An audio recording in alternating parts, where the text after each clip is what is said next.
এক বনে এক বড় সিংহ বাস করত। একদিন সে ঘুমিয়েছিল গভীর ঘুমে। তখন তার পাশে একটি ছোট ইঁদুর হ্যাঁ খেলা করছিল। খেলা করতে করতে সে সিংহর নাকের ভিতর ঢুকে গেল। সে সাথে সাথে সিংহ ঘুম ভেঙে গেল। সে খুব রেগে গেল। তারপর থাবা দিয়ে খপ করে ইঁদুর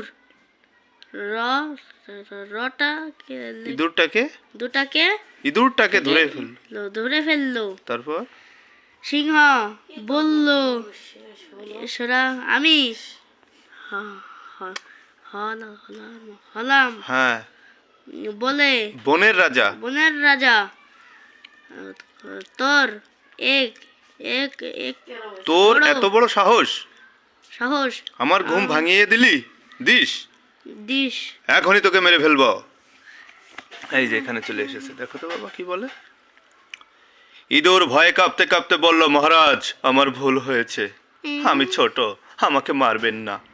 একদিন আমি আপনার উপকার করতে পারি। এই কথা শুনে সিংহটি হাসতে হাসতে বলল, তুই এত পুচকে জীব, তুই আবার কি উপকার করবি? এই বলে সে ইঁদুরটাকে ছেড়ে দিল। এরপর অনেক দিন চলে গেল। একদিন ইঁদুরটি সিংহের গর্জন শুনতে পেল। সে ভাবলো নিশ্চয়ই সিংহটা কোনো বিপদে পড়েছে। সে ছুটতে ছুটতে সেখানে গেল। গিয়ে দেখলো সিংহটি একটা জালের ফাঁদে আটকা পড়েছে। সে সিংহকে বলল, মহারাজ ভয় পাবেন না, আমি এখনই জাল কেটে দিচ্ছি। এই বলে সে জালের দড়িটা কুটকুট করে কেটে দিল। আর সাথে সাথে সিংহটি মুক্তি পেল। মুক্তি পেয়ে সিংহটি খুব খুশি হলো। সে ইঁদুরকে বলল, ছোটরাও বড়দের অনেক উপকারে আসতে পারে। এরপর সিংহ আর ইঁদুর দুজনে খুব ভালো বন্ধু হয়ে গেল। তাই এই গল্প থেকে আমরা কি শিখতে পারি? ছোটদেরকেও অবহেলা করতে নেই, কারণ ছোটদের দ্বারাও আমাদের উপকার হতে পারে। তোমার কোনো বক্তব্য আছে? বলো। আম্মু আমার সেরকম। কিরকম তোমাকে দিয়ে উপকৃত হয়? তাই আমরা কখনোই ছোটদেরকে অবহেলা করব না। জালটা কেটে সে তাকে উদ্ধার করেছে।